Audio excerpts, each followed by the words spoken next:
ಇದು ಜಮ್ಮು ಬಸ್ ಸ್ಟ್ಯಾಂಡ್ನಲ್ಲಿ ದಾಳಿಯ ತೀವ್ರತೆಗೆ ಜನ ದಿಕ್ಕಾಪಾಲಾಗಿ ಓಡಿರುವಂತಹ ದೃಶ್ಯ ಸಿಸಿಟಿವಿ ದೃಶ್ಯಾವಳಿ ಲಭ್ಯ ಆಗಿರೋದು. ಈಗ ಜೇಬಲ್ಲಿ ಗ್ರೆನೇಡ್ ಇಟ್ಟುಕೊಂಡು ಆತ ಬಂದಿದ್ದ ಶಂಕಿತ ಉಗ್ರ ಅನ್ನುವಂತಹ ಮಾಹಿತಿಯನ್ನ ಪ್ರತ್ಯಕ್ಷದರ್ಶಿಗಳು ಹೇಳಿದ್ರು. ಇದಕ್ಕೆ ಸಂಬಂಧಪಟ್ಟಂತೆ ಶಂಕಿತ ಆರೋಪಿಯನ್ನ ಈಗ ವಶಕ್ಕೆ ಪಡ್ಕೊಳ್ಳಲಾಗಿದೆ. ಆತ ನಿಜವಾಗ್ಲೂ ಉಗ್ರನೇನಾ ಅಥವಾ ಇನ್ಯಾರೋ ಉಗ್ರ ಇದ್ದು ಈತ ಅನುಮಾನಾಸ್ಪದ ರೀತಿಯಲ್ಲಿ ಸಿಕ್ಕಾಕೊಂಡಿದ್ದಾನ, ಇನ್ನೊಬ್ಬ ಪರಾರಿಯಾಗಿದ್ದಾನೆ ಅಂತ ಹೇಳಲಾಗಿದ್ದು. ಹಾಗಾದ್ರೆ 2-3 ಜನ ಒಟ್ಟಿಗೆ ಬಂದು ಇಂತಹ ಕೃತ್ಯಕ್ಕೆ ಪ್ಲಾನ್ ಮಾಡ್ಕೊಂಡಿದ್ರ, ಇದೆಲ್ಲದರ ಬಗ್ಗೆಯೂ ಕೂಡ ಈಗ ತನಿಖೆ ನಡೀತಾ ಇದೆ. ನಾವೀಗ ಜನ ಓಡ್ತಾ ಇರುವಂತಹ ಸಿಸಿಟಿವಿ ದೃಶ್ಯವನ್ನ ನೋಡ್ತಾ ಅರ್ಥ ಮಾಡ್ಕೋಬಹುದು ಈ ದಾಳಿಯ ತೀವ್ರತೆ ಎಷ್ಟಿದ್ದಿರಬಹುದು ಅಂತ. ಬಸ್ ಸಂಪೂರ್ಣ ನಜ್ಜುಗುಜ್ಜಾಗಿದೆ, ಸಂಪೂರ್ಣವಾಗಿ ದಾಳಿಯ ತೀವ್ರತೆಗೆ ನಜ್ಜುಗುಜ್ಜಾಗಿ ಹೋಗಿದೆ.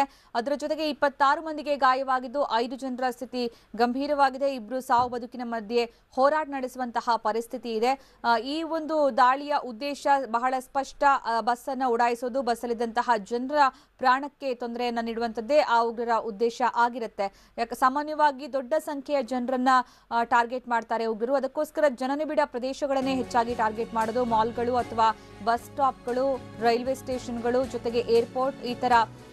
ಇನ್ನು ಅಫ್ಘಾನಿಸ್ತಾನದ ಕಾಬೂಲ್ನಲ್ಲಿ ಉಗ್ರರು ಅಟ್ಟಹಾಸ ಮೆರೆದಿದ್ದು 3 ಕಡೆ ಉಗ್ರರು ಸರಣಿ ಸ್ಫೋಟ ನಡೆಸಿದ್ದಾರೆ ಕಾಬೂಲ್ನಲ್ಲಿ ಅನ್ನುವಂತಹ ಮಾಹಿತಿ ಲಭ್ಯವಾಗಿದೆ. ಇದು ಈಗ ಜಮ್ಮುವಿನ ಸ್ಥಿತಿ ಆದ್ರೆ, ಇತ್ತ ಅಫ್ಘಾನಿಸ್ತಾನದ ಕಾಬೂಲ್ನಲ್ಲಿ ಬಾಂಬ್ ಸ್ಫೋಟಕ್ಕೆ 14 ಮಂದಿ ಗಾಯಗೊಂಡಿದ್ದಾರೆ ಎನ್ನುವಂತಹ ಮಾಹಿತಿ ಲಭ್ಯವಾಗಿದೆ. ಸರಣಿ ಬಾಂಬ್ಗಳನ್ನ ಸ್ಫೋಟ ಮಾಡಲಾಗಿದ್ದು ಗಾಯಾಳುಗಳನ್ನ ಆಸ್ಪತ್ರೆಗೆ ದಾಖಲು ಮಾಡಲಾಗಿದೆ. ಇದು ಅಫ್ಘಾನಿಸ್ತಾನದ ಕಾಬೂಲ್ನಲ್ಲೂ ಕೂಡ ಉಗ್ರರು ಅಟ್ಟಹಾಸ ಮೆರೆದಿದ್ದಾರೆ ಅನ್ನುವಂಥದ್ದು. ಉಗ್ರರು ಆ ಸಮಸ್ಯೆ ಭಾರತಕ್ಕೆ ಮಾತ್ರವಲ್ಲ, ಜಾಗತಿಕವಾಗಿರುವಂತಹ ಸಮಸ್ಯೆ ಇದು.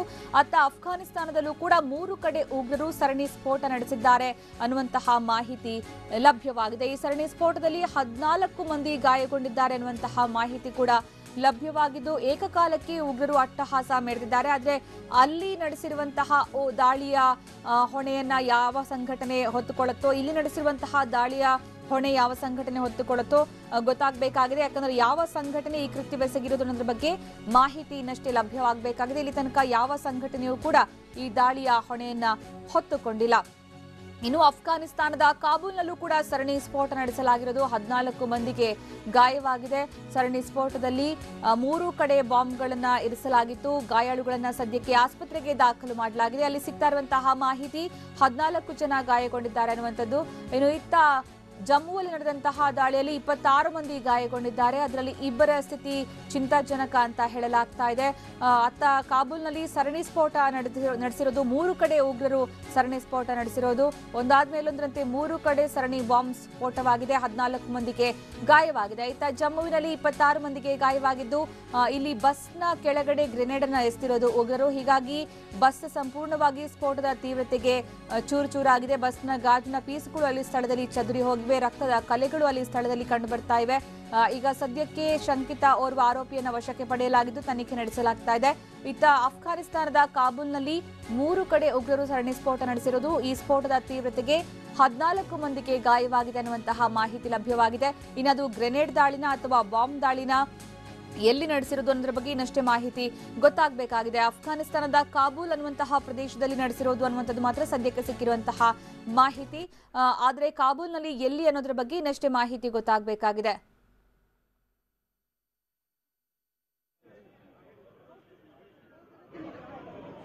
ಇನ್ನು ನಾವೀಗ ನೋಡ್ತಾ ಇರುವಂತಹ ಈ ದೃಶ್ಯ, ಒಂದು ಕಡೆ ಸ್ಥಳದ ಪರಿಶೀಲನೆ ನಡೀತಾ ಇದೆ. ಪೊಲೀಸರಿಂದ ಶ್ವಾನವನ್ನ ಕರ್ಕೊಂಡು ಬಂದು ಸ್ಥಳ ಪರಿಶೀಲನೆ ನಡೆಸಲಾಗ್ತಾ ಇದೆ. ರಕ್ತದ ಕಲೆಗಳು, ಗಾಜಿನ ಚೂರುಗಳು, ಜೊತೆಗೆ ಗ್ರೆನೇಡ್ ಚೂರುಗಳೆಲ್ಲವೂ ಕೂಡ ಅಲ್ಲಿ ಸ್ಥಳದಲ್ಲಿದ್ದು ಚೀನಾ ಮೇಡ್ ಗ್ರೆನೇಡ್ ಅನ್ನುವಂತಹ ಮಾಹಿತಿ ಕೂಡ ಲಭ್ಯವಾಗಿರೋದು. ಪ್ರಾಥಮಿಕ ಮಾಹಿತಿಯಲ್ಲಿ ಚೀನಾ ನಿರ್ಮಿತ ಗ್ರೆನೇಡ್ ಅನ್ನ ಬಳಸಲಾಗಿದೆ. ಹಾಗಿದ್ರೆ ಆ ಗ್ರೆನೇಡ್ ಅನ್ನ ಯಾರಿಗೆ ಕೊಟ್ಟರು, ಎಲ್ಲಿಂದ ಸಪ್ಲೈ ಆಯಿತು? ಚೀನಾ ಹಾಗಾದ್ರೆ ಭಯೋತ್ಪಾದನೆಗೆ ಕುಮ್ಮಕ್ಕು ಕೊಡುವಂತಹ ಕೆಲಸವನ್ನ ಮತ್ತಷ್ಟು ಮುಂದುವರಿಸ್ತಾ ಇದೆಯಾ? ಈ ಎಲ್ಲದರ ಬಗ್ಗೆಯೂ ಕೂಡ ಈಗ ಸಾಕಷ್ಟು ಪ್ರಶ್ನೆಗಳು ಹುಟ್ಟಿಕೊಳ್ಳುತ್ತೆ. ಅದರ ಜೊತೆಗೆ ಯಾರು ಈ ಕೃತ್ಯವನ್ನು ಎಸಗಿರೋದು ಅನ್ನೋದು ಕೂಡ ಬಹಳ ಮುಖ್ಯ ಆಗುತ್ತೆ. ಸ್ಥಳೀಯರಾಗಿದ್ದುಕೊಂಡೇ ಇಂತಹ ಕೃತ್ಯವನ್ನ ಕೆಲವರು ಎಸಗಿದ್ರ ಅಥವಾ ಹೊರಗಡೆಯಿಂದ ಬಂದಂತಹ ಉಗ್ರರು ಈ ಕೃತ್ಯವನ್ನು ಎಸಗಿದ್ರ, ಇದನ್ನ ಗಮನಿಸಬೇಕು. ಇನ್ನು ಇದೇ ಬಸ್ ನಿಲ್ದಾಣದಲ್ಲಿ ಕಳೆದ 2 ತಿಂಗಳ ಅವಧಿಯಲ್ಲಿ 2 ಬಾರಿ ಬಾಂಬ್ ಸ್ಫೋಟ ಆಗಿತ್ತು. ಆದ್ರೂ ಕೂಡ ಭದ್ರತೆ ನೀಡುವಲ್ಲಿ ಪೊಲೀಸರು ವಿಫಲರಾದ್ರ ಅನ್ನುವಂತಹ ಪ್ರಶ್ನೆ ಈಗ ಮೂಡುತ್ತೆ. ಯಾಕಂದ್ರೆ 3ನೇ ಬಾರಿ ಈ ರೀತಿಯ ಘಟನೆ ಆಗಿರೋದು. ಈ ಬಗ್ಗೆ ಹೆಚ್ಚಿನ ಮಾಹಿತಿ ನೀಡ್ತಾರೆ ನಮ್ಮ ಪ್ರತಿನಿಧಿ ಹರೀಶ್. ಈಗ ಪೊಲೀಸರಿಂದ ಸ್ಥಳ ಪರಿಶೀಲನೆ ಆಗ್ತಾ ಇದೆ. ಒಂದು ಕಡೆ ಸಿಸಿಟಿವಿ ದೃಶ್ಯ ಕೂಡ ಲಭ್ಯ ಆಗಿದೆ, ಜನರು ದಿಕ್ಕಾಪಾಲಾಗಿ ಓಡುವಂತಹ ದೃಶ್ಯ. ಅಂದ್ರೆ ಜಮ್ಮುವಿನಲ್ಲಿ ಇದು 3ನೇ ಬಾರಿ ಆಗಿರುವಂತಹ ಅಟ್ಯಾಕ್ ಹರೀಶ್. ಇದು ಯಾಕೆ ಭದ್ರತೆ ಲೋಪ ಆಯ್ತಾ ಅಂತ? ಹೌದು ಸುಕನ್ಯಾ, ಮುಖ್ಯವಾಗಿ ಜಮ್ಮುವಿನಲ್ಲಿ ನಾಗರಿಕರನ್ನ ಗುರಿಯಾಗಿರಿಸಿಕೊಂಡು ಉಗ್ರರು ದಾಳಿಯನ್ನ ನಡೆಸ್ತಾರೆ. ಆದ್ರೆ ಕಾಶ್ಮೀರದ ಸ್ಥಿತಿ ಆಗಿಲ್ಲ. ಅಲ್ಲಿ ಯಾವುದೇ ನಾಗರಿಕರನ್ನ ಗುರಿಯಾಗಿರಿಸಿಕೊಂಡು ಉಗ್ರರು ದಾಳಿಯನ್ನ ನಡೆಸೋದಿಲ್ಲ. ಮುಖ್ಯವಾಗಿ ಅಲ್ಲಿನ ನಾಗರಿಕರೇ ಉಗ್ರರ ಸಪೋರ್ಟ್ಗೆ ಇರ್ತಾರೆ, ಮತ್ತೆ ಪ್ರತ್ಯೇಕವಾದಿಗಳ ಸಪೋರ್ಟ್ಗೆ ಇರ್ತಾರೆ, ಮತ್ತೆ ಭಾರತೀಯ ಸೈನ್ಯದ ವಿರುದ್ಧ ಅಲ್ಲಿನ ನಾಗರಿಕರು ನಿಂತ್ಕೊಳ್ತಾರೆ. ಹಾಗಾಗಿ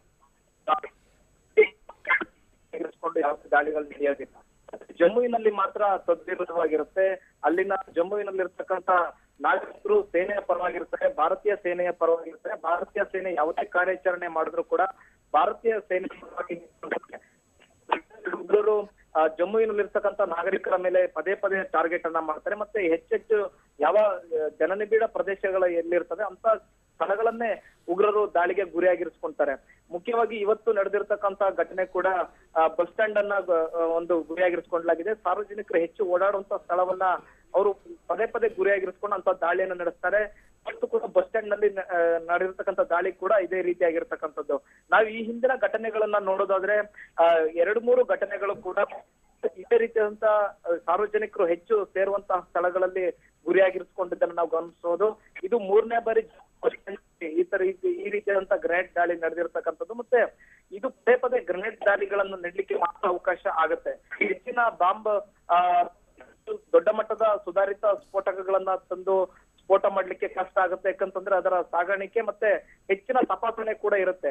ಹಾಗಾಗಿ ಕಡಿಮೆ ಸ್ಫೋಟ ಇರತಕ್ಕಂತ ಗ್ರೆನೇಡ್ಗಳನ್ನ ಈಸಿಯಾಗಿ ತರಬಹುದು, ಮತ್ತೆ ಹೇಗ್ ಬೇಕಾದ್ರೂ ಅದನ್ನ ತೆಗೆದುಕೊಂಡು ಹೋಗಬಹುದು, ಸಾಗಾಟನೆ ಮಾಡಬಹುದು ಅನ್ನುವಂಥದ್ದು ಉಗ್ರರ ಪ್ಲಾನ್. ಹಾಗಾಗಿ ಗ್ರೆನೇಡ್ ನಡೆದಿರ್ತಕ್ಕಂಥ ಘಟನೆ ಕೂಡ ಹೆಚ್ಚು ಪ್ರದೇಶ ಆಗಿರ್ತಕ್ಕಂಥ ಹೆಚ್ಚು ಜನರು ಎಲ್ಲೆಲ್ಲಿ ಇರ್ತಾರೆ ಅಂತ ಧ್ವನಿ ಸ್ಪಷ್ಟವಾಗ್ತಾ ಇಲ್ಲ.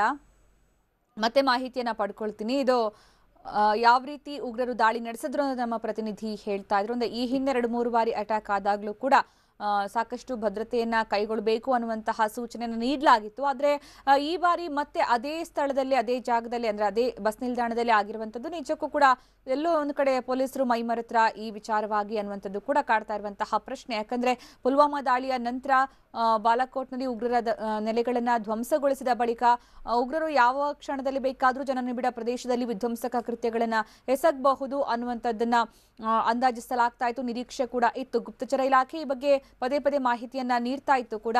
ಆದಾಗ್ಯೂ ಜಮ್ಮು ಬಸ್ ನಿಲ್ದಾಣ ಏನಿದೆ ಅದು ಬಹಳ ದೊಡ್ಡ ಪ್ರದೇಶ, ಅದು ಜನನಿಬಿಡ ಪ್ರದೇಶ. ಬೇರೆ ಬೇರೆ ಕಡೆಗಳಿಗೆ ಸಂಪರ್ಕ ಕಲ್ಪಿಸುವಂತಹ ಬಸ್ಗಳು ಅಲ್ಲಿಗೆ ಆಗಮಿಸುವಂತದ್ದು. ತುಂಬಾ ಜನ ಸೇರಿರ್ತಾರೆ. 2 ಬಾರಿ ಈ ಹಿಂದೆ ದಾಳಿ ಕೂಡ ಆಗಿದೆ ಉಗ್ರರದ್ದು. ಆದ್ರೂ ಕೂಡ ಯಾವುದೇ ಕ್ರಮವನ್ನ ಕೈಗೊಂಡಿಲ್ವಾ? ಅಲ್ಲಿ ಪರಿಶೀಲನೆಗೆ ಅಂತ ಯಾವುದೇ ರೀತಿ ವ್ಯವಸ್ಥೆಯನ್ನು ಮಾಡಲಿಲ್ವಾ? ಗ್ರೆನೇಡ್ ಅನ್ನ ಅಷ್ಟು ಸುಲಭವಾಗಿ ಉಗ್ರರು ಹೇಗೆ ಕ್ಯಾರಿ ಮಾಡ್ಕೊಂಡು ಬಂದು ಬಸ್ನ ಕೆಳಗಡೆ ಉರುಳಿಸಿದ್ರು? ಇವೆಲ್ಲವೂ ಕೂಡ ಈಗ ಕಾಡ್ತಾ ಇರುವಂತಹ ಪ್ರಶ್ನೆ. ಅದರ ಜೊತೆಗೆ ಶಂಕಿತ ಉಗ್ರರು ಯಾರು, ಅಂದ್ರೆ ಆ ಕೃತ್ಯವನ್ನು ಎಸಗಿರುವಂತದ್ದು ಸಂಘಟನೆಗೆ ಸೇರಿದ ಉಗ್ರರ ಅಥವಾ ಸ್ಥಳೀಯ ಯುವಕರನ್ನ ಈ ಕೃತ್ಯಕ್ಕೆ ಬಳಸಿಕೊಳ್ಳಲಾಗಿತ್ತಾ ಅನ್ನುವಂಥದ್ದು ಕೂಡ ಈಗ ತನಿಖೆ ನಂತರ ಗೊತ್ತಾಗಬೇಕಾಗಿದೆ. ಸದ್ಯಕ್ಕೆ ಪೊಲೀಸರು ಸ್ಥಳ ಪರಿಶೀಲನೆ ನಡೆಸ್ತಾ ಇರುವಂತದ್ದು ಮತ್ತೆ ಸಿಸಿಟಿವಿ ದೃಶ್ಯ ಲಭ್ಯ ಆಗಿರುವಂತದ್ದು ನಾವೀಗ ನೋಡಬಹುದು.